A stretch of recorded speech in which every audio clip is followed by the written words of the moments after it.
Right, Angus, Chocolate. you know what to do. Clap us in. Welcome to the Whisky Stories Podcast. I always remember this chap come up to me and said, do you know, it was worth coming to this show just for this glass. Wow. And I didn't know who the guy was. It was Sikander Singh. Do you know how many you're producing in a year? 5 million. Really? 5 million glasses in it? Yes. A glass for everyone in Scotland a year, basically. I always remember saying to the boys when they come into the business, look after your customers. Obviously that goes without saying, but also look after your supplier. Welcome along to the Whisky Stories Podcast with myself, Graeme. We are back in the Athletic Arms, back in the diggers, and back, Angus, where it all started, sandwiched nicely between the gents' toilets and the bar. Yeah, we're upstairs for a change. We are literally going up in the world. Back where it all began, though, back in the room where we started. Absolutely. It was about 2 years ago. So. And if I look at my notebook here, it wasn't that long ago that we were recording in here because we were here last night. Oh, there we go. This is two days in a row recording. Absolutely fantastic. Lovely to see you again, Angus. Yeah, well, it was last week I saw you, Graeme. Well, that's it. Aye, but it's great. We're no Ross Bar, no Chuck Kerr. So as always, Angus, we know that we need somebody who knows what they're talking about when it comes to whiskey to come on the podcast. And what a guest we've got this evening. It's Raymond Davidson. Raymond, how are you? I'm well. Great to see you here. Getting better by the minute. Well, that's it. And lovely to see that Diggers have managed to bring out all the decent glassware. You must be a big time guest coming on here. If I see Kev this morning put up on his Instagram account that he was out sticking all the glasses on the bar, cleaning them all, dusting them all off, and he made sure that we had the best Glencairn whiskey glasses on display this evening. How are you feeling about that? Feeling fine. He showed me a Snyder out there. Oh, yeah. I was going to say this one managed to get through the net. There you go. Yeah, there we go. So for people listening, Go and get the policeman.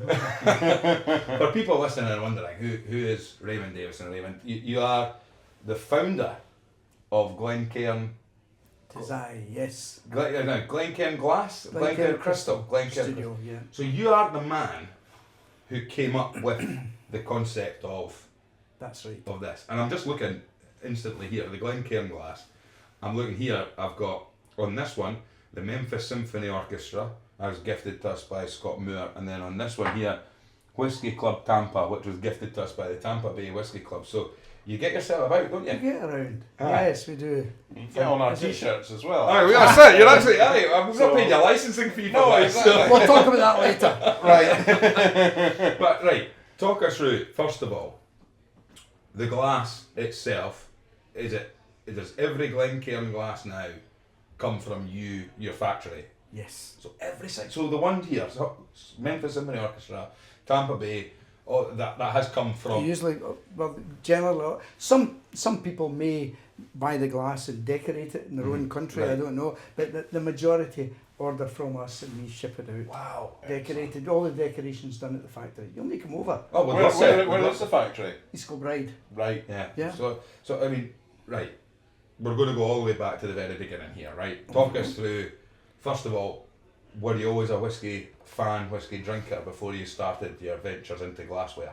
Yes, I was, and I would go into a bar and ask for a whiskey, anything, Deanston like I'm drinking just now, or a Tamnavillin or whatever it was, and I would ask the barman, would you mind putting it into a wine glass, please? All right. Crazy, right. I know, and I was doing this for ages, and I thought, I've got a crystal factory, this is crazy. So I decided I'd create the glass, and what I did was I based the bowl on the Capita that the master blenders use. Mm-hmm. Right. And of course the Capita has a narrow aperture, so I obviously had to open that up and then open the belly up, make it so you could swirl it. And I believe that no self-respecting whiskey drinker wants a stem in his glass, so I took the stem away and married it to this thistle-shaped base. Right. And that's how it came about. Wow. And I actually took it to, in fact I did nothing with it. I designed it, got a sample made, did nothing with it for 20 years. You just walked around My- whiskey pubs No, saying, fill that glass up for didn't me. even do anything like that. Did you not take one of your own lanyards and just have it resting on No, you? there So was- when you went into one of the bars, you could just hand it over. No, there was no such thing. Honestly, I did nothing with it for 20 years. Wow. And my oldest son Paul found it in the factory, and he said, come into my office and said, "What's the story with this, Dad?" And I told him, and he was going in to see Richard Patterson that yes. afternoon. Richard, whom you'll know from White Mackay. Yeah. The most Dal- expensive Dalmore. carpet in the world. Aye. You don't sit too close to him when he's tasting there in case he splatters it with you. So Richard enthused about it. Yeah. So Paul came back, told me that. So what we decided to do was to consult another 5 master blenders. Wow. Couldn't go around them all, but to get a feel for what they felt about the glass, which is it. Do they think it's going to be a winner? And they all enthused about it. So what Saying kind, that who was there that needed, then? well, What master blenders were you going at the time? it was Robert Hicks from Allied Distillers, Right. now Pernod Ricard. Yeah. Robert McElroy from United Distillers, now Diageo. Yeah. And Now at Pro Golfer as well. Robert McElroy, namesake.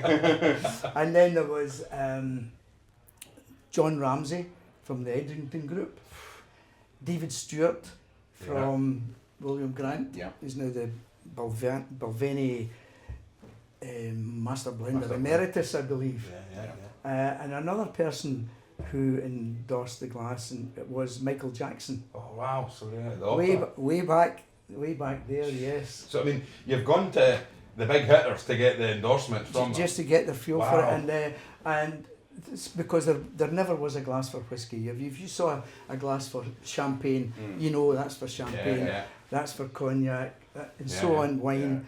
There never was one for whiskey. So And I mean, that's- we've been served whiskey in some pretty terrible glasses. These big tumblers that kind of spread it out like, you know. Well, that's the worry. and- That's when you know when you're getting a 25mm measure. Exactly. Yeah, you know what a 20. You know when you get a 25mm measure in a long based or long bottom glass. You know, you know, you end up you need a treble that's measure it. to I try and was make pleased. a This is a 35mm. 35 mils. Yeah, absolutely fantastic. Now, right, so talk me through the timelines here then. So the first time when you came up with the design and manufactured the prototype, as we'll say, and then forgot about it, what we're talking year-wise? Well, after speaking with the master blenders, that encouraged me to go to production. Right.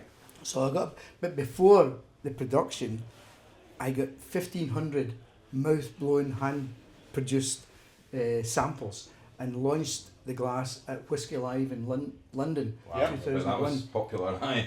It was really, but everyone thought it was a great idea, a good concept. Let's go for it. In fact, I always remember this chap come up to me and said, "Do you know it was worth coming to this show just for this glass?" Wow. And I didn't know who the guy was. It was Sikander Singh Oh, Good Lord. from God. the Whisky Exchange. Yeah. So that was a nice endorsement. Of all the as whiskey well. that there's going on in that room, and he's walked away saying it was the glassware that was the fantastic. That's what he said. Yeah. And were you? So when you said you had the mouth blower, were you actually doing that at the show where you were actually? No. We got them produced. Right, so you had produced it. and put and launched it at the show. So this is 2001. And then because it was so well received by all the exhibitors, who were, and at that time the master blenders would be on the stand. Yeah, You know, like Richard yeah. Patterson, David Stewart, John Ramsay. They were all the top guys at the time, and that encouraged me to go for a full production. And for the life of me, I can't remember whether it was $250,000 or $500,000, but it was a big lump. A big order. It was a big, scary order. and there was one company wanted to purchase the first production in its entirety. Really? All 15,000 or the big scary? No, the big scary order. 250,000 or more, Wow. whatever it was. Why? And it was very tempting because I was skint. Aye. That was very tempting. But it would have forever killed the concept. Yeah. It would have been forever seen as their glass. Sure. Yeah. And I was trying to create a glass for the whiskey industry. As a whole, So- yeah. So you're But it was awfully tempting. I bet. So this was 2001. 2001. So you have to go back 20 years when you actually first came up with the concept of the glass after going home and looking at your. Yeah. So what made you just sit on it? I mean, right. In fact, sorry. Too busy trying to earn a living doing other things because when I started the business, everyone knows me for the glass, for the Glencairn Glass, but the company was started 20 years before that, and it was I was calling on the industry, trying to get the whisky industry to package their premium whiskies, their rare whiskies, their expensive whiskies in crystal decanters, and that was my focus at the time. So the glass had to go in the back burner. So what year did this is my next. This led me on to my next question was, because you weren't just you weren't just somebody that started to get pernickety about glass, because you were in the industry of crystal glass and glass before the Glencairn came. So you already had a business that specialised around the decanters. Decanters. So when did that start? And how did you get into that then? I get into that. I was actually recruited to set up a new division for Edinburgh Crystal. Right. And very soon realised I'd be going into whisky companies and saying, why don't you put your rare whiskies into a crystal decanter? And they're all saying, good idea, I'll think about it. And it was nothing was really happening. Sure. And so it was not an easy one. And then I realised very quickly that the whisky industry had criteria that you had to meet, which Edinburgh Crystal weren't at all geared up to do. I'd go and get an order for a decanter and half a dozen glasses, and they say, fine, we'll get it ready for 3 months' time. Yeah. No, that's no use. No, we need it in 2 weeks. Yeah. So, and then I realised if I addressed the whisky industry's concerns, i.e. fill levels had to be accurate, vacuity for whisky decanter is going across the Pacific. You've got to allow for expansion and contraction and so on. Lead leaching was another thing that had to be addressed, which was later on, and I was the first person to address the lead leaching. So that would come out of the crystals? Crystal, leaching from the lead crystal into the whisky. I mean, I still to this day believe you would need to drink so many decanters, and by that time your liver's tanned anyway, so who cares? Who cares about lead poisoning? So, but all these things had to be addressed before the industry would really buy into it. Sure. And if you've got a production line going, every component has to be there on time. And that included my decanters and all everything else that goes along with it. So how long would it take because I'd imagine working with crystal must be quite difficult to do at times on a mass scale of production, which is probably why when you get good crystal glasses, and there's a little bit more of an expense to how they're made and the production of it, and obviously the quality of the end product as well. So how long does it actually take to manufacture a crystal decanter? Oh well, first of all you've got to design it. Yeah. Well, we've got when you do get a chance to come to the factory, you'll see all this being done. Yeah. We've got a good design team, and someone will come to us and ask us for a specific design, perhaps. And I always remember way at the beginning, they'd maybe go to a design house, and the design house would come up with a design for the decanter, and we'd look at it. The guy who was the head of my art department, Jim Drysdale, super guy. And Jim was a quiet man. He would do what they wanted, and then he would do his own style. Take it back to them, and they would invariably go for our style. Really? Yeah. And we never charged for that. We do now, but we never did then. We just looked upon it as part of the service that we provided. Yeah. So it was brilliant. And then so from the design process, then I take it, do you then have to specifically order the? Well, we would design the decanter, and what I did right from day one, 45 years ago, was I was introduced to the top crystal manufacturers in Western Europe, so Germany, Italy, Portugal, etc. And I was introduced through the guy who was the managing director at Edinburgh Crystal, chief executive. He was prepared to help me in this. Oh, wow. He introduced me to all these people. So we would then design a decanter and depending whether it was a semi-automatically made decanter or a mouth-blown hand cut, we would determine which factory was best to produce that. Okay. And to this day, we still have the same policy. And we've been dealing with the same people for 45 years. And it's great relationships. You know, So and everything in life is about relationships, but especially business. You know, if you don't have a relationship, I always remember saying to the boys when they come into the business, look after your customers. Obviously, that goes without saying, but also look after your supplier. Yeah. Don't screw them to the wall, because if you do that, you don't have a relationship. Absolutely. You can't pick up the phone and say, do me a favour. Yeah. Because if you're not being fair, No. And you know what? you can't expect it. Exactly. When you look back, Angus, you know, conversations where you look at heritage businesses in whisky. Sure. We had a chat with Stephen Rankin of Gordon MacPhail, and he said that was the message passed down through the family. Well, this is it. Look after the suppliers, as well as making sure that we're putting, you know, good, reasonably priced whiskey for what it is out to the market, but also look after the guys that are giving us the whiskey, look after the people that are giving us the casks, and that's put, you know, and that's what you need to look for. No, Stephen Rankin talked about that, especially the relationships that Gordon and MacPhail had with different distilleries, that the distilleries could almost phone Gordon MacPhail and said, do us a favour, That's right. take some liquid. And also on the other side of it, the relationships Gordon MacPhail had with the bodegas in Spain and the guys out in Tennessee. And with us.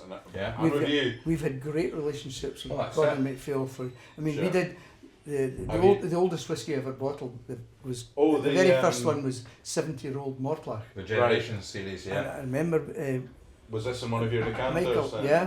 Michael Urquhart invited number 2 son, Scott and I, to the castle. Yeah. A big production, all the TV cameras were there, escorted by the Highland Regiment and so on. And we made 54 of these decanters. And they were going to be sold for £10,000 each. And I remember, 54, £10,000, it's a lot, big ask. And Michael Urquhart phoned me the following week and said, they're all away. Yeah, mental. 1 week. So the following year, we did this, the oldest, it was 70-year-old Glenlivet. Yeah. Twice the price. Yeah, exactly. And you know the crazy prices now. For some of the really rare whiskies, But it's part of no limit, apparently. Now, you mentioned number 2 son there. Is that in order of age or in order of how much your rank? Is that the ranking? No, it's all 1, 2, 3 is Paul, Scott, and Andrew, all at age. Right, so age, right. When you say number 2 son, I thought, God, I wonder what he must have done well to get there. Or even worse, what does number 1 son get to do, and what does number 3 son have to go through? But I mean, going back to that, the decanter side, we spoke earlier at the bar just briefly about what you were doing, and you were mentioning about the decanter side of the business, and you said that it had been a bit of a struggle back then at the time to try and get whiskey companies to buy into that process. Did you think, looking at what you know now, and I would say that I've been fortunate enough to be at a couple of, you know, fancy premium whiskey launches where now what we see, as you've mentioned, the price scale on these whiskies, they've got to put them in a decent container of, you know, they've got to make it a decanter, they've got to make it individual. Unless you're Glenfarclas. Well, that's it. It's just the same bottle, isn't it? The same bottle with the same label. And yet, in saying that, Glenfarclas was the first to order crystal decanters from me. It was George Grant. George ordered decanters, small water jugs and whiskey tumblers, all engraved with Glenfarclas, and they were all going at that time. The market then was Japan, all going to Japan. And George was the first person to order the decanters from me. So was the decanter market then, 40 odd years ago then, was it more about decanters that was retirement gifts, things that are sitting on people's, you know, you picture the whiskey, I've got my grandfather's, he was gifted it by Valentine's, his retirement decanters, I've got them in the house, and it's 3 very beautiful decanters and a decanter cake carrier, and all that kind of stuff, and I've still got the box, and it's got all the instructions on it and all that kind of cleaning instructions and all that kind of things. But, you know, was that the market back then, and did the market then pick up onto this when these really, really prestige and expensive whiskies are being launched now they're starting to see like the Gordon MacPhail generations. It was actually Gordon MacPhail. It was the Ben Romack 50. Yes. I was at the launch for that in Edinburgh, and the bottle. Yeah, if you're going to be spending the money that they're asking for that bottle, and you're going to have whiskey that's aged for 50 years at that price, it has to come in. It has to look great. It It's has to catch the eye. It does, and so is that something that's you've seen take off, or and was it this? What was the start? What was the market like for you 40 odd years ago? It was slow to start with. The big boys certainly didn't buy into it because their focus was on case volume. Sure. Yeah. Case goods, that was the big thing. So it was of little interest in. So it was smaller, or rather the more forward thinking Really? guys who bought into it. It's like George Grant, for example, initially, and then Burn Stewart, Inverhouse, not the big boys to start with, but they're into it now. Yeah. But then that's the way it was. And do you think the whiskey tourism? We always laugh at. Do you do any Nessie decanters? No. No. But I mean, not that we wouldn't. yeah, your design process is quite interesting because obviously you've got an in-house designer, but do you get Yes. specific requests from distilleries and whiskey companies yes. saying, "Oh, we want something that looks like this"? And I take it Yeah. sometimes you have to say, "That's not possible," or "You can't make that," or is it a case of, "Well, do you know, let's give it a go and see if it works"? Well, or- we generally have a go, and 9 times out of 10 it'll be achievable. yeah. Maybe 'Cause I with a see few these- modifications, perhaps. I mean, I see these kind of Macallan ones that are like a donut now. Yeah. These kind of things. Are these I know.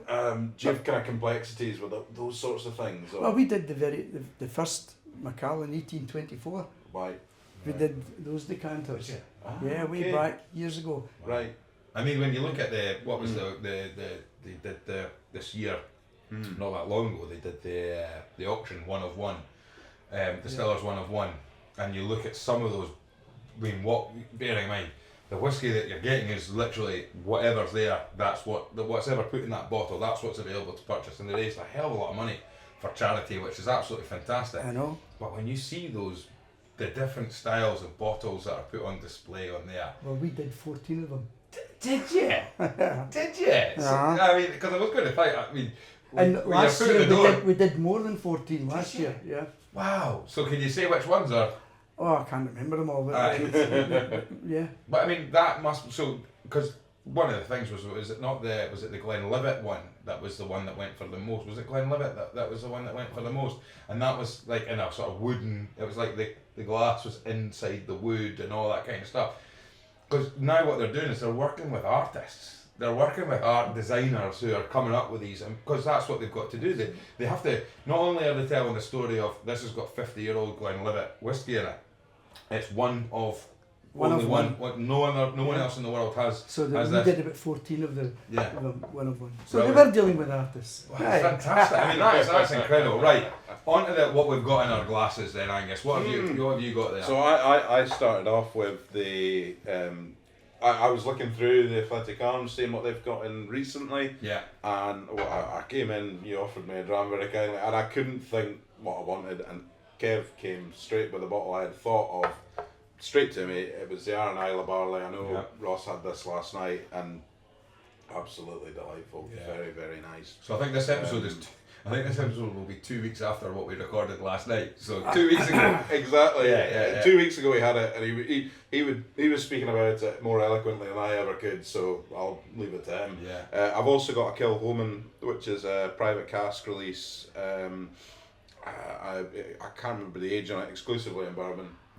So it smells absolutely great. Yeah. So like a classic Kilhoman. We're going for the priest and the ginger boy, aren't we? Yeah, we've got the half Guinness with the half and half. Half and half. And What have you got yourself, Graeme? I ordered a Deanston. Oh, you've got a Deanston. Yeah, and you know, I'm useless at determining the different characteristics of a Oh, whiskey. well. I know what I like. If I get I pick up a whiskey and I nose it, and this glass is designed to force you to nose it. Yeah. And And nose, if the nose appeals to me, and then the taste appeals to me, I've got a winner. There's hundreds of winners out there, as you know. But I always remember coming over from Islay one time and I was with he's departed now, Colin Ross, who's the master blender at Ben Nevis, the managing director as well. And it was Colin and his wife Rosie, and on the ferry, and I said to Colin, you know, Colin, I'm useless at determining the different characteristics of a whiskey. And it's something I think Graeme and I struggle with a little bit sometimes as well. We meet good company. We meet these people and they go, X, Y, Z, and I'm thinking, And Colin said to me, "Peace me, Raymond, it's only water and grass." I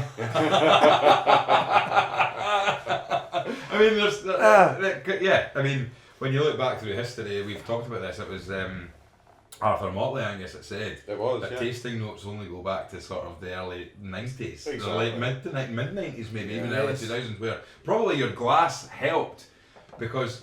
You know, you talk about Richard Patterson. We always have a laugh about that. Hello, good morning, how are you, and all that kind of thing. But you know, I think the interesting thing is that you've taken the design of what was the name of the glass? The Capita. The Capita, right? Because there must be, and you hear them, the big gin bowls that you're seeing and things like that. There has to, you'll know a little bit more about this. But the roundness must open up make it easier for smelling and stuff like that. But I think when we sit down and we sit there and everyone's having a wee nose, if it smells nice and it tastes nice, that's good enough for me. That's a winner for me, yeah. And that's I've got I picked I'm going to fall into the trap of them very quickly becoming sponsors of the podcast, and I don't mind if they keep giving us good whiskey, but the Jane Street bourbon one, which is a Jane Street new release by Woodrow's of Edinburgh. It's single malt, but they've just brought out Jane Street. It's not single cask. It's 40% and it's a bourbon one, a sherried one, and a peated one. Nice and easy going. No complications there at all. No airs and graces. And I believe you can scan the back of the bottles and on a QR code and find out where this is from. So this is a 5-year-old Glencairn, and I'm back on the Glencairn wagon after our trip to the Glencairn distillery at the weekend as we're recording this. But it was absolutely fantastic. So I've got that. Lovely. By sheer coincidence of 850 open bottles of whiskey on the back bar here, I also ordered a Deanston 12.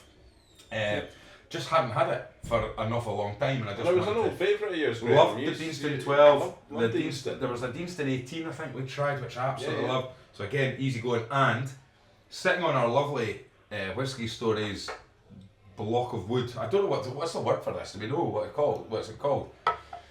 Because we're going to speak to Raymond. He's going to put an order in for 250,000 units. So don't worry, because John from Hickey House, he'll have to get the chainsaw out.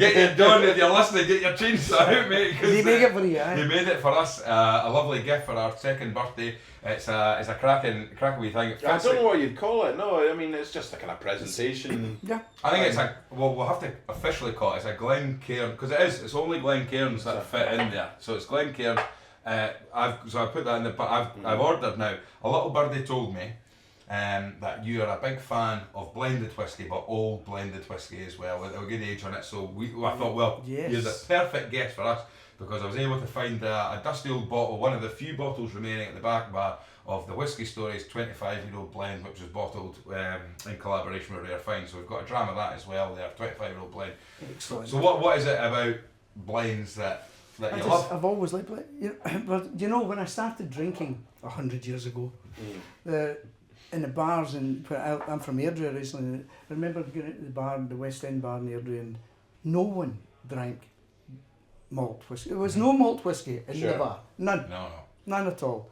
Everyone drank a blend, and blends have always been. Obviously, I enjoy a nice single malt. I've got preferences, but I always fall back to. But if someone offers me an aged blend, especially if it's a sherry finished one, give me that. Well, there you go. You're in good company. This is a sherry. Good old. And it looks fantastic in the Glencairn glasses, I have to say. Indeed. I was going to get you in just a a round tumbler just so you could really. No. But I'm getting very nervous. That bottle's looking awfully low and I know, sad, isn't it? These are all the bottles around us that we finished during the podcast. All right. So the one thing about the Glencairn Glass is it is given away almost exclusively at every distillery as a wee free gift if you go for a tour. So Wonderful news. wonderful news. So was this something you went round to the distilleries putting these glasses in distilleries, or was it the other way around? Was it the distilleries coming to you? It's a bit of both, these? really. A bit of both, Angus. I did. Paul, my oldest son, number one son. Number one.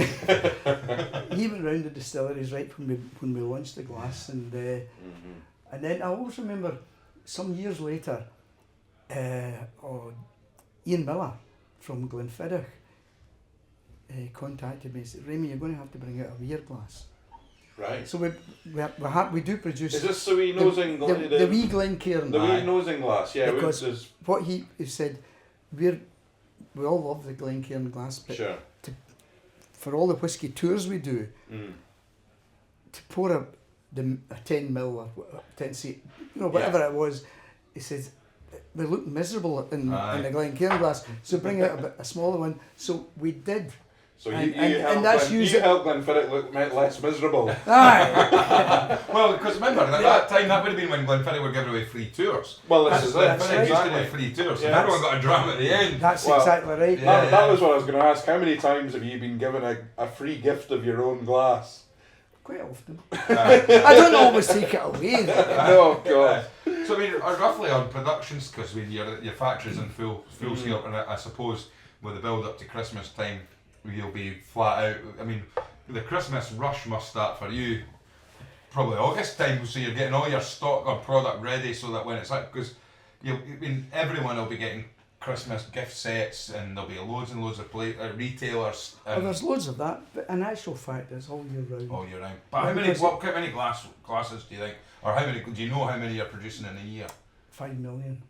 Really? 5 million glasses in it? Yes. A glass for everyone in Scotland a year, basically. I don't get invited to any parties anymore because they seem to go missing. That should be. They should stick this. Tell you what, we should get onto the Scottish Nationalist Party. The Scottish Government say every child with a baby box should be given a Glencairn glass. There's enough to go around. There's part of your head. But I mean, that's incredible because my wife gets on at me for having about 8 or 9 in my cupboard. But I can tell. You're at the boys' gate. You'll need to pick up. That's like 5 million glasses, and they go all over the world, as we've talked about. Yeah. They go all over the world. Yeah. And have you? Is it just your sons now, or have you been out and about selling these to tourists? Not tourists, but selling them to foreign markets and things like that. Oh yeah, I used to go out to like the whiskey shows and all over America. I used to go to those. The boys still go. Yeah. In fact, Scott is just back from America. He was over there. He was over in Kentucky, and then he went up to New York. So, and I know he was doing business with major whiskey companies over there. Incredible, fantastic. Yeah. And you know what I love about this, Angus, is one of my favourite stories is the first ever millionaire in the gold rush over in the States. Right, so you've got all these people travelling over to America to find their millions and find gold. The first person during the gold rush in the States was the guy that sold the shovels and the pickaxes. Right, and I'm not telling you, and what you've done is you've found that market where, we've got pubs and we've got bars and we've got whiskey clubs, you've got all these things, and you've got the distillers and the distilleries that are producing it. But like you said, they need something to put it in. They need something to drink. And everybody needs something to put it in, and that's absolutely fantastic. We've received, we got 3 Queen's Awards for the glass, and this year we got the King's Award for innovation for the glass. But one of the other awards we were given was the Malt Advocate, the whiskey magazine in the States. They I think it was 2012 or something like that. Sure. They gave us awarded us the Industry Leader of the Year, and we're not even a whiskey company. So that's incredible. That's incredible. I mean, that was a good one. It must be so incredible. pleasing, like that just that conversation, just that decision where you've gone in and gone from drink. And why was it that you drank whiskey in a wine glass to start with? What was the reasoning behind it? Just that you didn't like a tumbler, or? No, I always nosed my whiskey before I drank it, and I always felt it would be better if they put it into a wine glass. It suited me better. Yeah. But it felt a bit poncy actually, so I had to stop that. Oh yeah, it felt so bad you had to go and buy your own. Aye. Design your own, make your own. Talk us about your journey into whiskey then, because we've talked about the start of how you came up with the Glencairn. You've got your work, you've got your crystal manufacturing side of things as well, where you're already in the whiskey industry. Did you take? Was it just as a young man you took a dram? Was it something that you liked? Or? I did, yeah, and I did like it. And this brings me on to, I know you're talking about whiskies, what whiskies would I drink. When I started drinking whiskey, I had two older cousins, Walter and John, and big guys. They were big, one was a weightlifter and all that. But the two brothers argued about everything. Football, politics, everything except whiskey. They drank Johnny Walker Black Label. Right. And that got me into, I would be in their company or in their friends' company, and latterly my own friends' company, and everybody at that time in Airdrie, where I lived, was drinking Johnny Walker Black Label. Yeah. It really does get far, doesn't it? That's Johnny It Walker does, stuff. it does. If it's made it all the way to Airdrie, I tell you what, Aye. it's done really well. In fact, it was my first dram in here tonight. There they are. Aye. So that was an introduction, and if I go into a bar like here tonight, and it's a wall of whiskey, Yeah. and before I even think about what I'm going to have, as I did tonight, give me a Johnny Well, you're Walker. lucky they had Johnny it Walker Black because Label. we've asked for Johnny Walker and Black here once and they didn't have it. Oh. So Well- Kev's taken note and got some in stock. But because that's where Angus has been caught out tonight when you're under pressure, is that Ross Barr talked about, who does the podcast with us. He said sometimes when you come to Diggers, he order a Balvenie 12 so that he can make his mind up on what he's going to order next. So he's got a dram ready to have. I've got a dram to ponder, because when you are faced with it, and Sam Simmons talked about it on the podcast last week. He said sometimes from a whiskey drinker's point of view, you can come in here, and I'm guilty of it. It's funny, we always stand at the same place at the bar, so you're only ever seeing the same whiskies there. There's about 5 or 6 distilleries we never order any We whiskey from we because never had enough to they Eastern Europe round the corner. They face the other side. Yeah. Sam sent me a bottle quite recently of aged blend. He knew it, that's what I liked, and sent it up. Yeah. Well, I mean, And there's still some of it left, right? fantastic. But I mean, the names that you've already mentioned on this podcast, I mean, you've been in the industry for. But I would say this as well, it's fascinating to think. You could look at the Glencairn Glass and you look at the heritage and the name, and you'd think this glass has been around forever. Yeah. But actually, when you think about Well, it, this is it. I was 25 quite years, surprised it's such a young invention, because to me, you know, I was about 11 in 2001, so this is something exactly. It was before I started on the whiskey, so it's always existed for me. So it's yeah. Well, it's if I have a job at all, it's rolling about the street with lawyers all over the world, and for these defending the fakes. Defending Glasses others like against these. the fakes. Yeah. And because podcasts that use your imagery in there. Because I was going to say asking your because I was going to say this must be trademarked, and you know, and it's an exclusive thing that you can. Oh create, yeah, so, all over the world. But needless to say, it's an there's expensive exercise taking them on. Yeah. But take them on, we do. Aye. Yeah. Where you can't not take them on. You can't afford not to. Yeah. I know. Well, that's it. Because it just seems that at the time, and it's funny, Angus, we've listened to quite a few people over. In fact, Sam Simmons, last week's episode that went out, you hear Sam talking about it, about how in the early 2000s he was like the 4th whiskey blog in the world. Was he? No, I didn't know. So, which made him Dr. Whiskey. That was who he was. So basically, in the early 2000s, then you hear early 2000s Arthur Motley was working as a bartender at the SNWS Vaults, where we had a very good morning for our whiskey day out. But he's working behind there at the time, and the manager comes through and says, "Sam, the buyer's left. Do you want to become? Arthur, the buyer's left. Do you want to become the buyer for SNWS?" Right, the week after he graduated. Imagine that, just being in the right place at the right time. I didn't realise Yeah, that. and that was early 2000s, and you're hearing about, like, Sam Simmons talks about the accessibility he had at that time, the early 2000s, when he was writing this blog on the internet, only 4 whiskey blogs in the whole world on the internet, and he was one of them. And he said that he could pick up the phone and speak to these master blenders at the time because they were so accessible. Absolutely. And like what you've just said, in the early 2000s, you've taken your glass concept to 5, and you said you've been modest about them. We've got 5 master blenders until I ask you who were the 5. They were the 5 people, and you're like some of the biggest, most influential names in the whiskey industry to this day, and probably for a very long time. You know, that's David Stewart at Balvenie, for example. Over 60 years. Yeah, and Richard Patterson and all these guys. Like, to be able to get, but not just get their sign off on your product, but also to have the accessibility to be able to, and that's what I find. You talk about the relationships in the whiskey industry. Everyone is so friendly and so helpful. There's very few sharp elbows in the industry where people aren't trying to help each other. But you must have come across all the names, and you've been all over the world as well. Yeah, it's been even. Although I've been away from I go to the monthly board meetings. That's about it. But I still get my local's a canny man. Oh yeah. And there was a guy, Freddie Johnson from Buffalo Trace, wanted to meet me. And he came with his grandson, Freddie. Where did I take him? Canny man. So he's from Buffalo Trace. What's his role in Buffalo Trace? Oh, he was the.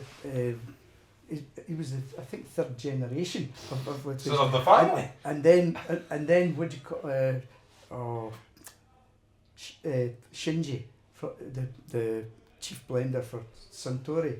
Wow. Where did I take him? Canny man. Did you? Really? I tell you what, it's not a whiskey related story. You just had to make sure they didn't get their mobile phone out when they were in there. No, they're allowed that. Yeah, I know you are. I know. I've got photographs of both of them on my phone. It's not a whiskey related story, but the Canny Man, an institutional pub in Morningside, isn't it? It's a great. We've had a few nights in there, Angus. But I tell you, I was speaking to. That's good. And thank you. It was in a distant life. I used to be a forklift instructor, which is why for anyone who watches our blogs or vlogs, sorry, I should say, video blogs. Whenever you come across a forklift, if we walk in a warehouse, that's a nice 8.5. I love my forklift. I love my plant and machinery and all that. But it was funny. So you get chatting to these guys, right? So one day I'm out doing this. I can't even remember where it was. Lone Head maybe, or out someplace like that. And I was having a chat with these boys, and I says, so we're bleeding away, Edinburgh lads, and I ask about, my geography of Edinburgh is terrible unless it's about pubs and stuff like that, so I'd say, what's your local or anything like that, but this lad in particular said, I'm Morningside. I said, what pub do you drinking in Morningside? And he says, well, it used to be such and such. I said, do you ever go into the Canny Mans? And he said, I'll tell you a funny story about the Canny Mans, right? He said, he goes, I used to be in the golf team at university, right? And I was in the golf team, we were out, and it was like, we'd have to play Braids Hill or somewhere like that, golf courses in Edinburgh, on like a Wednesday morning to get on as students and what have you, and play around the golf. I said, I got my first and only ever hole-in-one this Wednesday morning. So of course, skint student, and all his pals and all his golf team are saying, well, you know the rule, you get a hole-in-one, you have to go into the clubhouse and buy everyone a drink. He said, thank the Lord it was a Wednesday morning. Because we walked into the clubhouse and he said, there was about 2 folk. And his pal said, we can't celebrate a hole-in-one like this. He said, we'll go out. So they went out and they ended up out in Morningside and they went to the Canny Mans. That'd be a deer round. Well, that was it. So he's walked out. I think his pals didn't want to let him off. So they walked out to the Canny Mans, right? And he said there was like 5 or 6 people in there. And by this time it's maybe lunchtime, what have you. So they're in there and he's ordered everyone a drink. And there's this old boy sat there in one of the back wee bits, right? And that's where they were sat. And this old boy sat there and he had about a bit of his pint left. So he says, he kind of was sitting there and he didn't respond. So they said, we'll just get my pint. I think it was maybe, I don't know if we got tenants, but anyway, pint of tenants say on tap. So they stuck the pint down with them and they went away. And they were on their second pint and the guy goes, here, that boy's no touched a drop of his pint. Is he alright? So they went over and he sort of nudged the boy. He said, excuse me, pal, and he just slumped over. And he was stone cold dead, right? In this area we drinking. And he goes, God's waiting room, I think it's called. He goes, Jesus Christ. So what they had to do was, and at the time, the manager of the Canny, and this was back in the day when the Canny Mans was what the Canny Mans was like. Yeah, he wouldn't get his money back. So, no.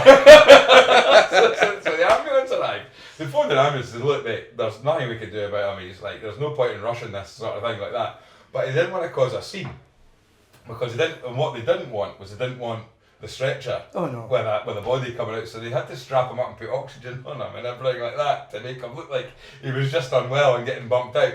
But that's what that boy said. He said the Carryman pub for me will always be remembered for the first time I ever got a hole in one, and I celebrated it buying a dead guy a pint.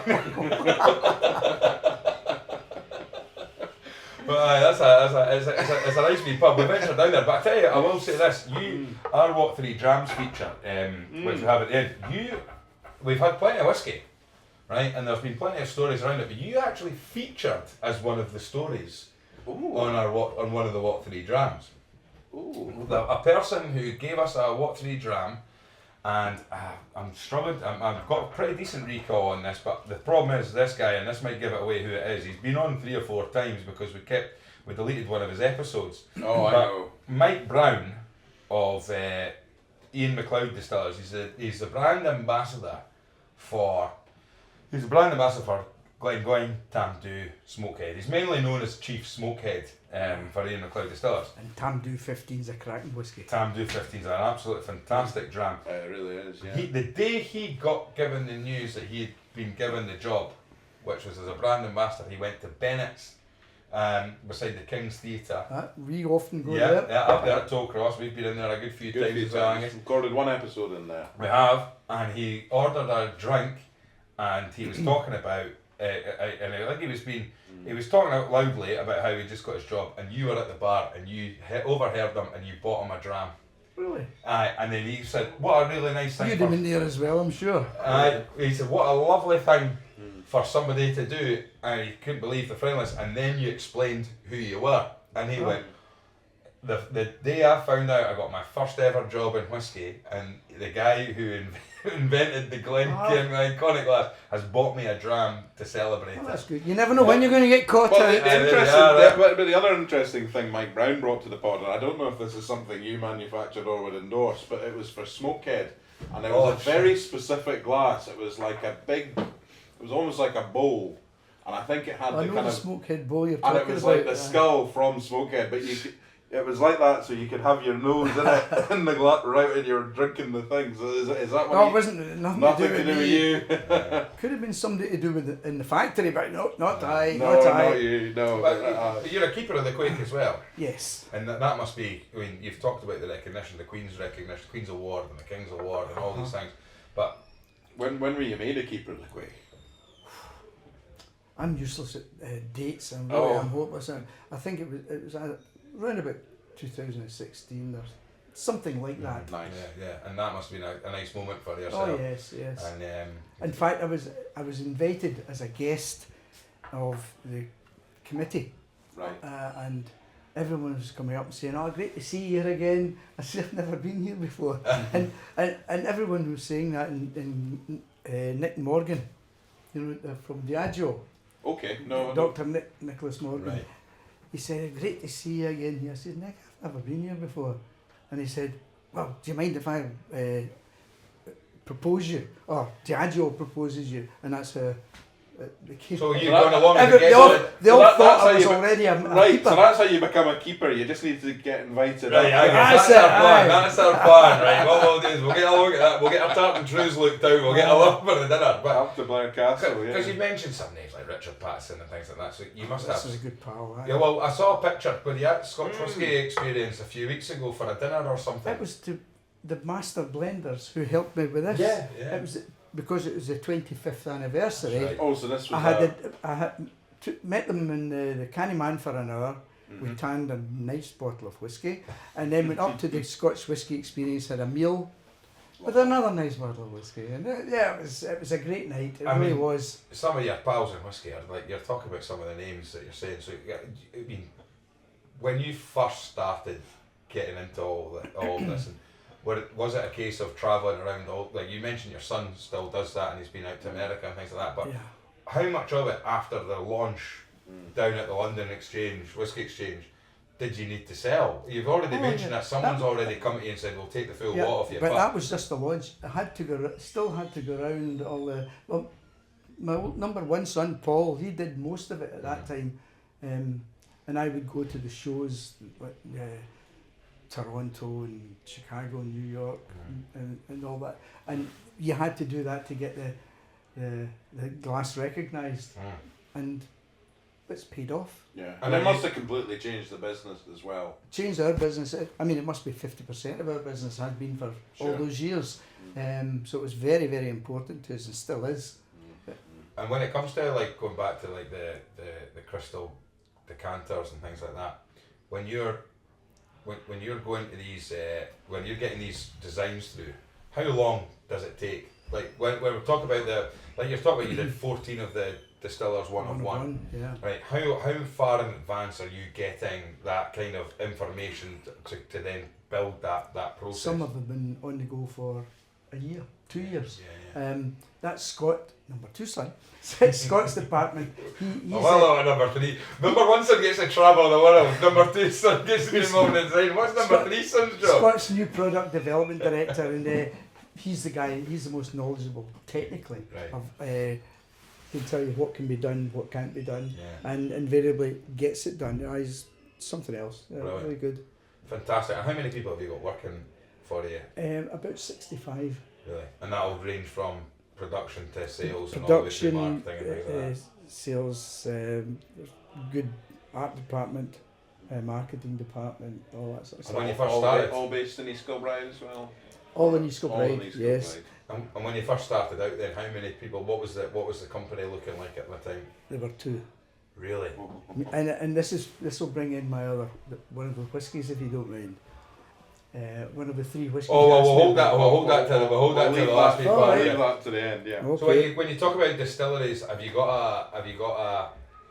You mentioned like your blends, right? Mhm. You mentioned about how that's what we were sort of used to drinking, and it is when you look through history of whiskey, and even when you look through when Dougal Gordon from William Grant and Sons talking about.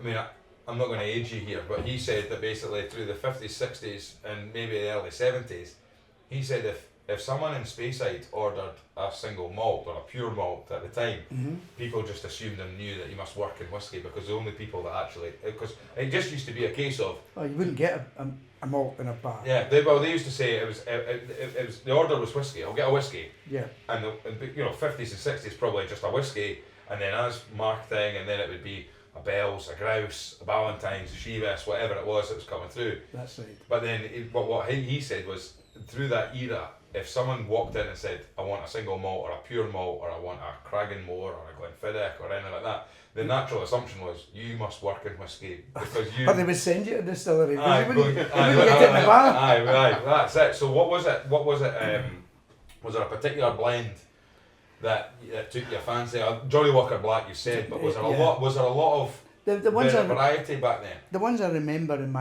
the bar that I drank in then, there would be Grouse, Bell's, Lawson's. Lawson's, aye. Yeah, because Lawson's was in Cootdyke, just between Airdrie and Coatbridge. Sure. So who owns Lawson's now? I think it's Burn Stewart. I'm 'Cause- not sure. Oh, no, is it not Angus Dundee? Is that Yeah, I think it's Angus Dundee. I travel to India fairly regularly. My wife, she's Indian, so we go out twice a year, and there's a massive liquor store, as they would call it, a booze shop. Literally 2 or 3. I would think it was dangerous for me to be so close. Aye. But the issue is with the price of whiskey over in India, Oh. it's astronomical. Like a bottle of Johnny Walker Black Label where in Bangalore would cost me about 65 quid for a bottle of Johnny Walker Black, which you're picking up in the supermarket about 24, 25. Yeah. 25, £30. So- yeah. 150%. Tariffs, Tariffs and which is stuff. well, fingers crossed, hopefully to come down. But the stuff you see so many whiskies, and that's what you can come into this pub and you can see what you get, right? And we're blessed. People have said that if this pub was in some countries around the world, it would be the biggest whiskey pub in that country Yes. for what whiskey they've got here. But it isn't until you go into go to India's and China and Taiwan or anywhere else, and you see there's brands that you'll see in those shops you'll never heard of. Aye. But it's because there's a market for that particular. What's the one in France that they do it for Ben Turner? So Label 5. Number 5. Label 5. Label 5. Yeah. It's huge in France. But yeah, you'll never see that on a shop shelf in No. the UK. in the UK. Or very rarely. I think That's it right. might be somewhere, but And I believe like when my grandfather was working with Valentine's and what have you. well, I remember going to South Korea and Valentine's was just It's everywhere. Yeah. Well, But in particular, my like- grandfather's favourite tipple was Teachers. was it? Yes. Yeah. Same company. Same company, yeah. And again, you don't see an awful lot of teachers in the UK, No. but you go abroad, teachers. But it was Old Smuggler, and we've Oh, I had the remember infamous that, yeah. 100 Oh, there. 1.5 litre Litre bottle. I accidentally bottle of got a Old 1.5 litre bottle of Old Smuggler from the auctions, not realising I didn't read the small print to see how big it was. Nah, he's budgie smuggler. But we'll say your point over, because I did say before, you really know you're big time when you're the only person who's come onto this podcast that's brought their agent along with them. So it's fantastic there. He's sitting there waiting. If I ask a question I'm not supposed to ask, he's going to say, no, you can't ask him that. That's conversation. That's the conversation over. But I mean, some of the nights you must have had when you're up. Has there been any famous distillery trips that stick to memory, or any times you've been playing with you that brought him along? Right. I meet Charlie quite often. Yeah. Charlie and I just gel. We got on fine. Mm-hmm. And, Is he taking you out in his son's rowing boat yet? No. oh no, but I've met the boys many times. Aye, I mean that. In fact, I met them. I was going out for lunch with Charlie just last month, and the boys had just come back to Edinburgh after having rowed the Pacific. Of And, course, yeah. So it was great to see them up. He said, "Come up to the house and we'll have a dram first before we go out," which is Charlie's style. Yeah. 11 o'clock Negroni time, maybe 11:15 gin and tonic. Anyway, Ewan, the oldest of the three, came with Charlie and I for lunch. It was good. It was good. The boys are fantastic. Tell you what, Incredible guys. as well. he must have brought them up well. They can survive. They can survive in their company for. I mean, you've got 3 sons as well. I've got a brother, and I think we probably couldn't even go over a ferry crossing over the first or fourth without falling out. Never mind rowing across the Atlantic together. Well, yep, that's true. Aye. I take it Charlie was an early fan of the glass himself, was he? He was. Did he help you at all, or is it? He didn't, not right at the beginning, but he's been a No. huge supporter since the Fantastic. glass was launched. Yeah. No, when I had the dinner last month, or Sure. 2 or 3 weeks ago, there were the 4 master blenders, or the 5 master blenders. One couldn't make it. Robert McElroy couldn't make it, and but I invited Charlie to represent Michael Jackson, Yeah. and both of them endorsed the glass Of course, big that's time. it. So that was a really good night. And when you look back over your career, then we talk about like pinch yourself moments. Has there been moments where you've gone from just having a thought of getting fed up ordering whiskey and wine glasses to a moment where, like something like you said, that room, the knowledge and the influence that were in that room for that 25th anniversary lunch that you were talking about there. But what would you say if you were to look back in time and say some of the moments that you've had in your career and your lifetime and go, I can't believe this is all stemmed to this. Well, there are so many incidents. I mean, the judges, for example, who do the ISC awards, International Spirits Challenge Awards. Are these awards out in San Francisco or? Oh no, it's a different one. London. London. And they always have a meeting to discuss their findings of their judgments for all the whiskies of the world, and they always invited me along, and I, just because of the glass, I would be invited, and because I was pals with them, I just sit there for 2 hours and let them talk about their findings and all the rest of it. And then Richard Patterson had the idea, this 2-hour business is no good. Let's make it a 2-day event. and we started doing that, and he started up at two days up at Fettercairn, and then it was 2 days at that, the castle that Diageo have. I can't remember what it's called. Well, there, and then when it was Colin Scott's turn, he took us down to London and we went to Beefeater just for 2 days in London. So it was all that sort of stuff going on. And then when we were up at the castle, for Diageo's castle, which I can never remember the name of. Where is it? Up the Highlands somewhere. And Seiichi from Suntory was there. Right. And he invited us to Japan.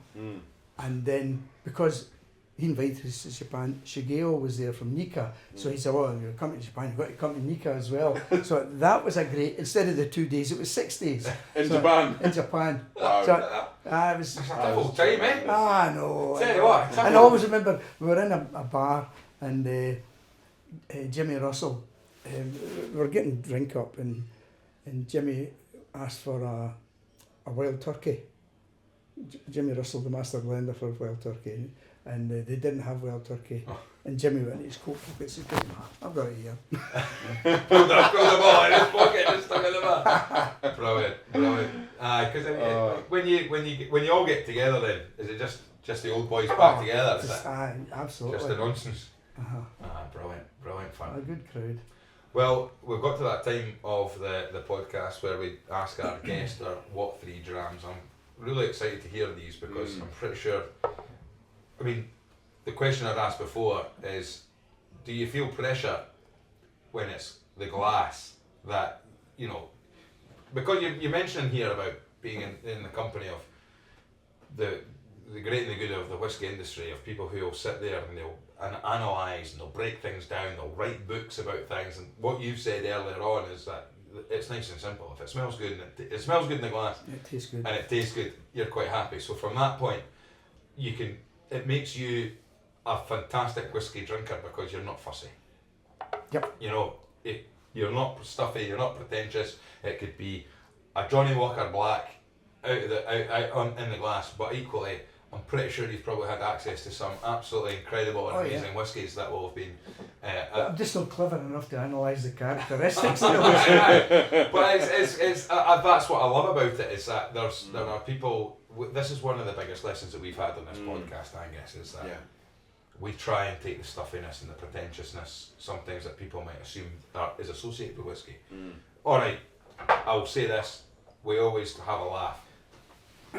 Swirling the glass around, tilting it at 45 degrees, mouth slightly opening, and all that. We're guilty of it. I do that. We do that. I do that too, yes. We do it. But I think there's people that probably see people doing that and thinking, that's not for me because it's not it's not how I see it. Taking the pretentiousness away, the great thing about your glass, I think, is you can knock it over and not actually spill the whiskey inside. And your glass has saved a few drams at the end of the night. Was that an intentional design feature? Or was that a happy designing accident? that? But then also, if you're from the complete accident, I take it. Yes. Yeah. And it makes a perfect picture. Now, bear with me if I try and do this. This is one for the YouTube channel. But basically, if now it's the perfect picture, you'll see a lot of. It's not going to work on that one. It's too narrow. But there's plenty of Instagram accounts and stuff. I've seen the picture of the Glencairn resting nicely on the bottle top and everything like that, because it's a beautiful glass.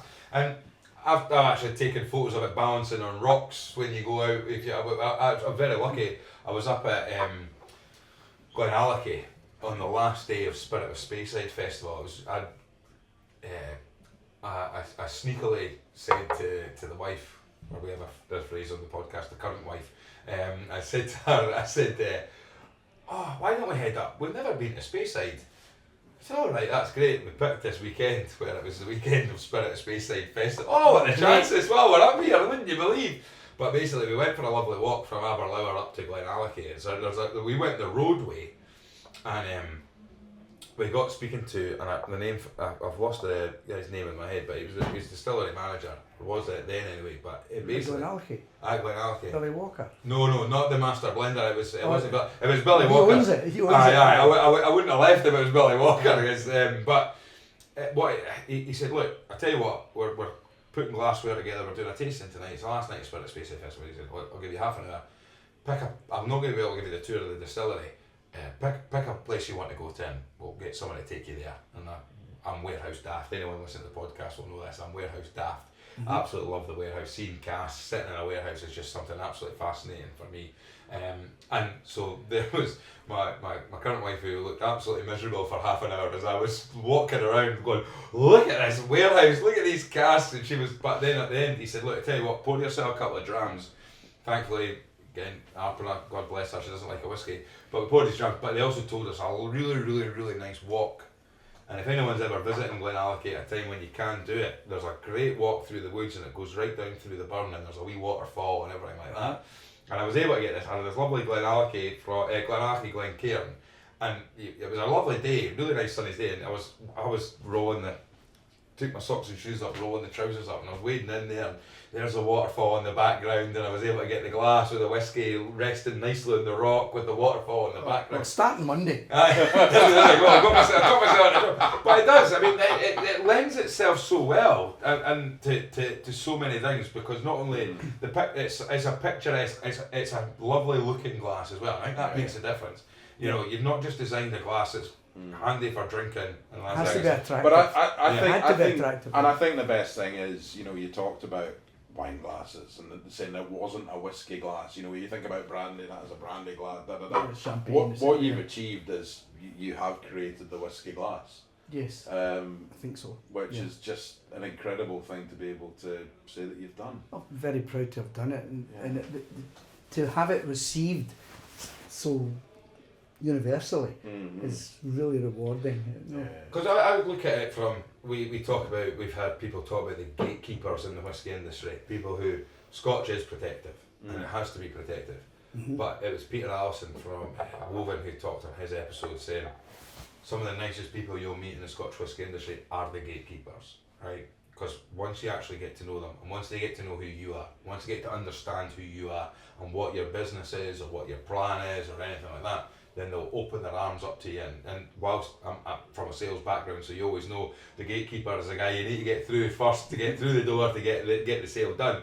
And yet you do get people going, and they're protective, the arms crossed, who are you, what do you want, all that kind of stuff. But this is what Peter was saying, they are like that because they have to protect the Scotch whisky industry. But if you come across and they see that you're going to help the whisky industry, you're going to do more for whisky, because the people that you've talked about, I don't know if you could have another industry where you could have some biggest names of like master blenders from different companies all sitting around the table having a good time. You couldn't do that. Could you get the main man from BMW to sit down the table, with the main man from Audi, with the main man from Hyundai, because they'd all be in competition with each other, which these guys are, but everyone's in it for whiskey. To be fair, Richard was the man to do that, with getting all the master blenders all together.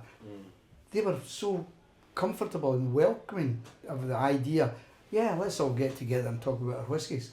And because they were into it, and this glass was seen as a tool that they could, even though they're rivals, they would say, well, my whiskey's good in this glass, and my whiskey's good in this glass. They were comparing like for like, and it appealed to them all. It was whereas, as you say, you wouldn't get all the marketing guys or all the sales guys to meet as regularly and friendly as they did. Do you think if you kept I think like people like Kev here, who's the governor in this pub, the landlord here, and the owner here. And I was going to say we're gonna get a hammer and go behind the bar and just get rid of all. We'll just smash all the rubbish. We'll get that sorted. I do apologise for that. Sorry. I don't. But if you had a stem on them, I suppose for the amount of Glencairn Glass, if the Glencairn had a stem on it, okay, a pub like this would probably hate them. So would I. Because of but also the breakage, the inconvenience of putting them all through washers and stuff like that. That's why the Capita is no use for a pub, apart from it being too narrow and all the rest of it. No, it had to be something more sturdy to withstand the rigours of a bar. Absolutely. Well, right, as I was saying earlier on, Raymond, I'm really looking forward to this. You've got 3 drams, so any 3 whiskies that have any 3 meaning, story, or anything associated with them to you. Well, I touched on the Johnny Walker Black Label because my cousins, older cousins, by a good bit older than I, introduced me to Johnny Walker Black Label. All their friends drank Johnny Walker Black Label, so it became the go-to dram for me. and my friends as well. Right. So it was just one of those things. So, and when I do have a Johnny Walker Black Label, I think of my two customers who are no longer with us. Still think of them because that was their tipple, and as I said, they argued about everything, politics, football, but when it came to whiskey, they were of an accord. And when we talk about brands like that have been around for so long, particular bottlings, have you noticed a change through the years, or does it still for you taste as it did years and years ago? Maybe it's just nostalgia. It just seems the same to me. Yeah. And the next whiskey I would Before you go, I've got a quick question. I was just going to ask you about back then, and I don't want to age you again here because you're an awfully springly young chap here. But stop it. His agent's just giving me a right good look there. So that's we're up in his fee. But one of the things I would ask is, back then was we look at how whiskey sold, we look at how whiskey was perceived. Was whiskey fly society, or was it the working class? Was it the working man's drink, or was it or was it a leveler? Was it a level playing field where it didn't matter whether you were Joe Bloggs working at this place and earning this much money, or whether you were so and so who was working, down the mines or in the industry. You all got in, and was it accessible at that time? Well, I would say it was a whiskey. Whiskey was a dram that anyone would drink. Probably, as I said, my older cousins, who were a good bit older than I, they introduced me to Johnny Walker Black. And then I drank with two old guys. I mean really old guys. One was Matthew Kidd. He used to have a sweetie factory in there, making kids puff candy and kids lucky tatties. And he always drank whiskey. Not necessarily Black Label, but we always drank whiskey. And I would be in his company, even though I was maybe about 18 at the time. Right. And he was in his 60s, and I would join him, and so I enjoyed it even from then. Yeah. I've said it on the podcast before, and it's trying to. It sounds worse than it should, but like whiskey in Scotland in particular is classless, in the sense that, and I've heard someone explain about golf. So Scotland's the only country in the world where golf is a classless sport. You have you get some of the top golf courses in the world. You can go in and you can pay the money, and you can pay the membership fees, the joining fees, and you can wait the waiting times and what have you to get on there. But also, anyone in Scotland can walk on a public golf course and play around the golf if they can. When you go down to England, you go abroad, you go to the States, you go to India, you go China, Hong Kong, all these different places. Only a certain class of person can have the luxury of being able to afford to play golf. And I would say the same with whiskey in most places around in Scotland versus most places around the world. The fact that, like what you're saying, is that you can go to some countries, particularly a place like India. I'll use India as an example. If you drink Scotch whiskey, you're in a class of person who can afford. Like I say, the cheapest Scotch whiskey that we can get on the market is going to cost somebody. I mean, you're talking about the average. A wage for somebody in India could range from £10 a week. Okay, so. If you're trying to, they can't buy a bottle of Johnny Walker Black Label and enjoy Johnny Walker, or they can't buy a dram. They're biggest consumers. Well, this is it. But they can't buy a dram of Johnny Walker Black Label. Never mind a bottle. No. So in that you see these places in the States, and there's an element of, if you drink Scotch whiskey, you're fly society. Whereas actually, you can come into a boozer like this in Edinburgh, and you can have the old boys that will just be sitting having a dram. You'll have younger people that are enjoying tasting a dram. And by the sounds of it, the pub you were in Airdrie, same thing. You're with your cousins, and you can have Johnny Walker Black Label, and you can sit with, as an 18-year-old, you can sit with a bunch of older lads and just enjoy a whiskey. And there's no social barriers. There's nothing. It all just brings everybody together. Yeah, more or less. Yeah. Alright, fantastic. Okay, Johnny Walker Black #1, fantastic. Dram #2 then, please. I would go. I thought about that, and I think the one I would plump for would be Lagavulin 16-year-old. There you go. But the reason for Lagavulin 16-year-old, you asked me earlier on when I got my first factory, who was in the factory, and I said two people, a guy called Jim Drysdale and myself. Jim was one of life's gentlemen. I just couldn't sing his praise enough. My company wouldn't be where it is today had it not been for Jim. He worked for me for just short of 30 years. He was the head of our art department. He would roll his sleeves up. Nothing was a task for Jim. Just a fabulous, fabulous guy. And my kids loved him to bits as well. But he just, he made Glencairn without, I mentioned earlier on about people coming in with an idea for a decanter, and Jim would do their idea, then he would do his own style. Right. And invariably they would go for Jim's style. He was a quiet, self-effacing man. Lovely, lovely guy. In fact, when Jim died in 2012, I did the eulogy, the only eulogy I've ever done. And Paul couldn't be there, that's number one son. He couldn't be there at the time. He was in Greece with his family.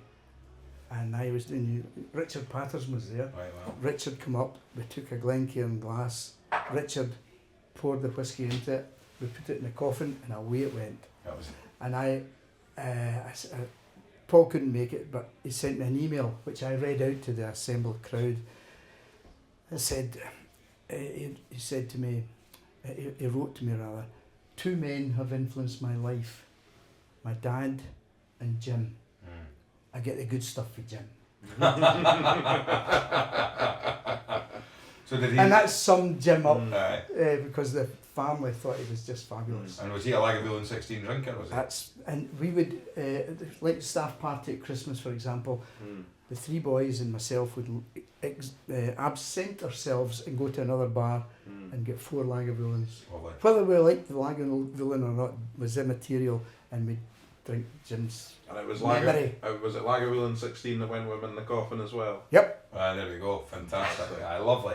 That's I mean, tremendous. I would say, as I say, I've not got a hard copy yet, or a shareable copy, but every episode that we've done, and this is fast approaching episode 100, I think this might be 108, maybe 110 episodes, this episode here, the 2 drams that are kind of leading the way in terms of what 3 drams that people pick are, Balvenie Caribbean Cask has had a lot of, Balvenie 14 Caribbean Cask, it's had a big rush of people, but the Lagavulin 16 slowly creeping, and in fact, Johnny Walker Black might be up there. Johnny Walker Black's not too far away, but there you go, look, there's the last night's 3 drams, Lagavulin 16 was the first one, right. and there's yours as the second one. You don't have to go too far back. But the point was, you said it has to be a memory. Yes, well, this is and that's what we like. Lagavulin 16-year-old isn't necessarily one I would go to.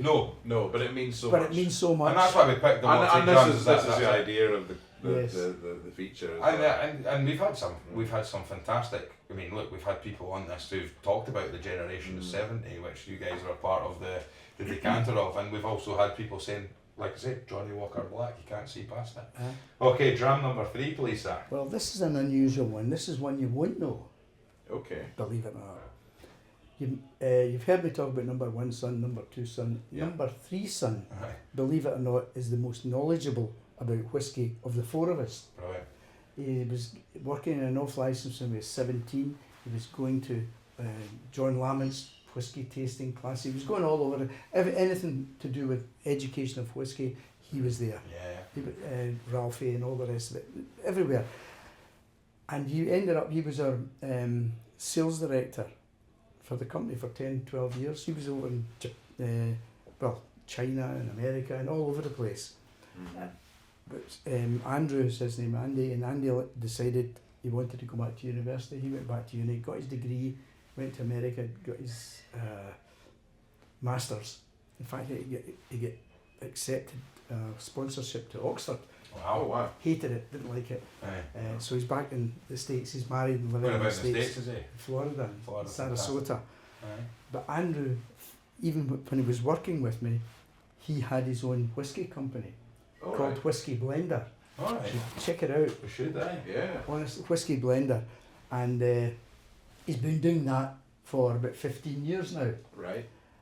And if you go into his website, and he describes maybe 5 or 6 whiskies. Yeah. He doesn't name the whiskey, but he'll Sure. maybe, if it's, like say, if it's an Islay, he'll maybe say smoke on the water.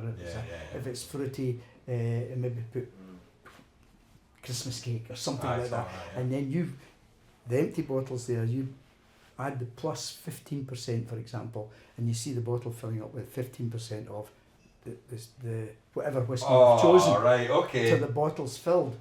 then he makes it exactly Wow. as you want it. And even though he's in America, his lab for blending it is in Hamilton. Yeah, well, it'd have to be for Scotch. For it to be Scotch, it needs to be bottled under. We know that. So it's always been there, and he does a great job. So the blend, he did a blend for my local is the Cannyman. Yeah. Mm-hmm. And that's been in the same family for over 150 years. Yeah. And Mark, my friend who's got the Cannyman just now, it's either his grandfather or his great grandfather produced a blend called the Golden Drop. Right. And I kept saying to him, you need to resurrect that, get it Yeah, going yeah. again. So he did, and Andrew, my son, produced the blend for him, and Was he bottled able it. to find any old Bottled bottlings of the Golden Drop and try and... No, I couldn't Not do quite that. that, But to get it as close Yeah. it's a 15-year-old Yeah. blend, and Mark would tell us it's flying off the shelf. Super. Oh, really? Aye. We'll have to get ourselves up to the Cannyman Oh, for yeah. When you go for a draw. Do that, Yeah. but you should check out the website. Honestly, check out the website. It's really So that's the whiskey blender. Whiskey Blender. It's Brilliant. called. Yeah, Because I mean- whiskyblender.com. Yeah. Whiskey Blender. Well, we need to check We'll that have out. to check that Check out. it out. We'll make one. Yeah, We'll make our own one as well. Yeah. We'll do that for a laugh. We'll get a discount off it because his and dad's punted him on the podcast. And he's given me a few, you know, like say, we went on a road trip. We went to Arn, to the distilleries in Arn just last year. No, it was earlier Yeah. this year, to see a friend of mine from school who lives there now, and he brought a bottle with him. Just called it. I brought it in my pocket. It said, "Just tripping" or something Just like that. trip. Something like that. Okay. And he's done when Mark ordered the Golden Drop, and he ordered loads of them. Andrew put in a bottle amongst them all, saying it was at Christmas time. Happy birthday, Jesus! I mean, that's fantastic. And you because can call it, you name it. you can name it, you can do it. I mean, what a great thing, because I've done it. Greg Urquhart, really good pal of the pod, who's... Oh, That was there it is road there. tripping. That was the one. Ah, wow. So this is the bottle here for people who are watching. We'll get a photo of that. That's fantastic. But we'll stick that in there just now. But Greg Urquhart, good pal of the pod, who will now, as this is going out, he'll have left Glenmore Spirits. Angus, he's no longer there. Yeah, he's now setting himself up. He's on his lonesome. He's working away. I think in a little bit of consultancy and doing work where he's. But what Greg's great for his tastings that he puts on, and there's always a little. When Greg does a tasting, he likes to add a little kicker, right? He always likes to add just something into the tasting or make the tasting a little bit different, which I absolutely love. And the first time I ever came across Greg, it was at Scotch Club. We were at the Balmoral Hotel, and what he did was, he brought out a whiskey and he said, "Look, I'll be perfectly honest with you. Was it a Mortlack? It was Manickmore. He says, "It's a Manickmore cask." He said, "I've got a rating, scoring out of 10. At the moment, the cask is 6 out of 10 at the moment." So I think it was maybe 12-year-old Something or like that. something like that. They'd been Manickmore. in refill bourbon, and he said the cask is doing nothing for it. You could try it yourself. But then, so he let the group decide. He said, "You guys decide what you think. I'll give you 3 cask options, and you guys decide what you think the cask that I should re-rack this in to will be." And we went for it was a fancy one. I can't remember the name of the wine. It's like I said, it's one of those champagne kind It was a French name. Paul Noir or something like that. So that's what we went for. We just wanted to see it in bourbon. We were like, let's just see what it's good. Good about anyway. Paul Noir. But what was great was a year later, he's come back to the Scotch Club for the same people in the room, and he's able to say dram number 4 or dram number 5. I think it's 2 years. 2 years later, actually, was Right. said that dram there is the dram that you guys picked. Tell me if it's ready. If it's yeah. not ready, we'll keep it in there for a wee bit longer. So that was that. But then the last year, I was part of. We co-hosted a tasting experience where the people in the room got to create their own blend, right? And he was able. So what he did was he split the tables into. There was four or 5 people at each table, and they each got a sample bottle of a sherry, a bourbon, and a peated one, and a tube and all that kind of stuff. And everyone had to, and a wee notepad. I mean, I had to read the writing afterwards, because what he then did was he collated everyone's recipe and put the averages together and worked out, and then he bottled it for everybody. We bottled it and it was released. Right. So, and it's exactly like what your son was doing, the whiskey. So actually online, so people can, because that's what was great, was on that night you had everybody sitting there, and we did the blending experience at Glencairn, Angus, with single very malt. similar sort of thing, yeah. And you're but sitting there, yeah. Well, you're you measuring out. check Andy's out. Oh, Oh, fantastic. no, He did no, I'll it have before to. anybody else. Yeah, even no, thought but it's, about it. no, but it's, to do it online and to be able to get, I mean, what a great thing at Christmas time coming Aye. up, you can suddenly say, In fact, there's I don't read a great deal, but there's he was telling me recently, an author, a Scottish author, he's got a character, he's a detective or something, Hoon is the guy's name, and the guy contacted him to do a bottle for his character in the book. oh really? And he sold over 400. Brilliant. Well, I'll tell you what Andy, if you're watching this, which I hope you are, or listening to this, Oh, I'll tell you you. know, come June, July next year, we'll be looking for a place to stay when we come over to America for the World Cup, right? How about you pay for us to come there as well. You can pay for us to come over and we'll punt your whiskey for you, mate. We'll get some Scotland blends made up. What is it they say? No Scotland, no whiskey. So that way what we'll be. But look, what a fantastic night, and that's very kind of you to come Oh, I along. was Raymond, delighted to come and along. share your stories. It really, honestly, an icon. When you look Even at, just for this whiskey. well, that's it. When you look at you're the man behind the glass. That's what you are, and that's absolutely fantastic. What I will say for anyone listening, Raymond's been enjoying our bottle of Rare Find Whisky Stories 25, but we also still have, I think, as this podcast Limited bottles available. limited bottles going. Look, I think this episode's going out round about mid-December time.